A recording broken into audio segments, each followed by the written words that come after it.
Hey, what's up guys, it's Darius, and in my last video I reviewed a budget smartphone. Now let's have a mid-range option.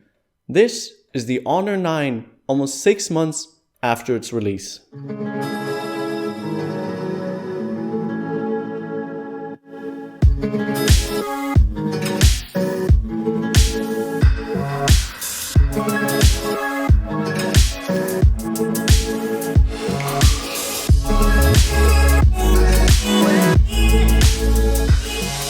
You've probably noticed that the back is cracked, and usually I pay attention and make sure my phone doesn't crack, but the Honor 9 is probably the slipperiest phone I've ever used.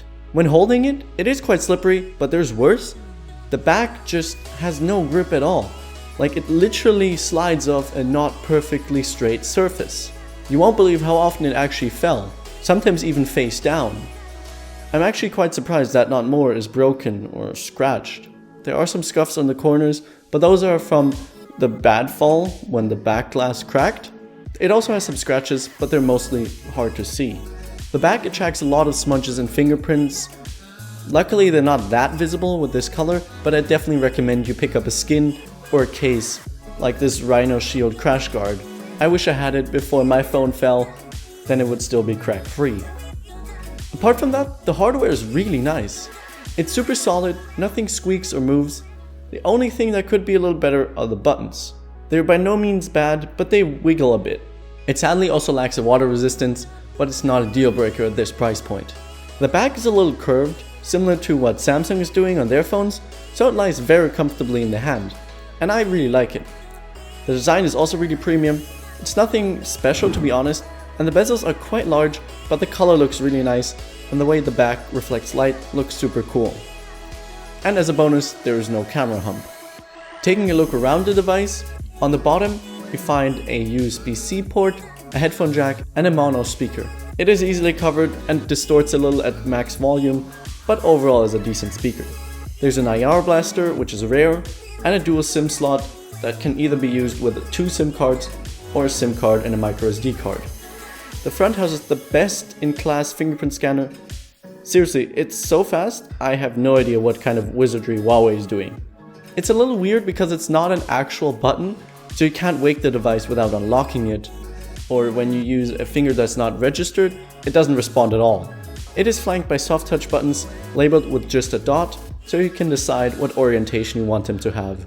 I appreciate little details like that.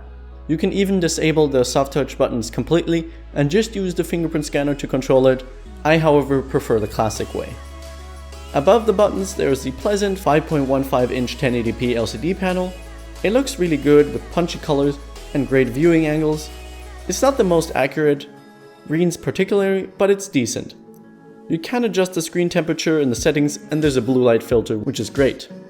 Moving on to the performance, mostly it has been really fluid. However, there were some hiccups, which really isn't surprising due to its very heavy software. It runs Android 7.0 with EMUI 5.1 on top, and it is definitely the phone's weakness. The software is pretty ugly with icons straight out of 2009. Functionally, it is up there with a business card scanner, knuckle sense, and app twins, just to name a few. It comes with a generous 64GB of internal storage. However, out of the box, there's only about 50GB usable because there's a lot of bloatware installed. One heavily advertised aspect by Honor is the dual cameras with hybrid autofocus. They even wrote it on the back, so you don't forget. There's a 12 megapixel RGB and a 20 megapixel monochrome sensor on the back. Together they produce more detailed images. There's even a 2x lossless zoom. Now, to be clear, it is not an optical zoom, it is digital, and it combines the information of both lenses to produce a more detailed image, so when you crop in, you don't lose that much detail. And I must say, it's pretty impressive, almost indistinguishable from the regular pictures. If I wouldn't know any better, I'd think it has a tele lens. In good lighting, they really produce some great shots, very sharp and detailed, although sometimes over sharp. Colors are vibrant. It did struggle with reds like a lot of cameras, and they sometimes came out pink. Dynamic range is decent, and there's some nice natural bokeh. Speaking of bokeh, it has a portrait and a wide aperture mode.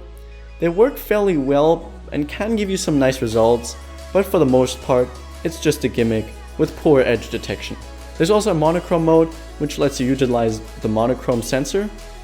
Weirdly enough, in some scenarios, images can be very desaturated. This mostly occurred right after sunset, and I'm not sure why. In low light situations, images are not great, but mostly decent. They're still quite sharp and surprisingly bright, but there's either a lot of noise or a lot of processing going on, and images have a slight purple hue to them. The hybrid autofocus is generally pretty fast and accurate. The front-facing camera is pretty good, but even if you disable the beauty mode, it's still somewhat present and I'm not a fan of it. Video is alright, it does shoot in 4K, but it is a little over sharp. Coming to the last area, the battery life, which is decent. It lasts a day, no more and no less, with usually about 4 hours of screen on time. There's fast charging, which charges 40% in 30 minutes, but sadly, despite it having a glass back, there's no wireless charging. To conclude, the Honor 9 is a great smartphone that doesn't cost an arm and a leg. Its strong suits are the design, the camera, and the battery life. And the performance is also quite good. If you want to pick one up, make sure to use the link in the description down below, it will really help me out. I hope you enjoyed the video. If you did, make sure to smash the like button, comment down below if you have any feedback or questions. Don't forget to subscribe for more videos in the future, and see you in the next one. Bye!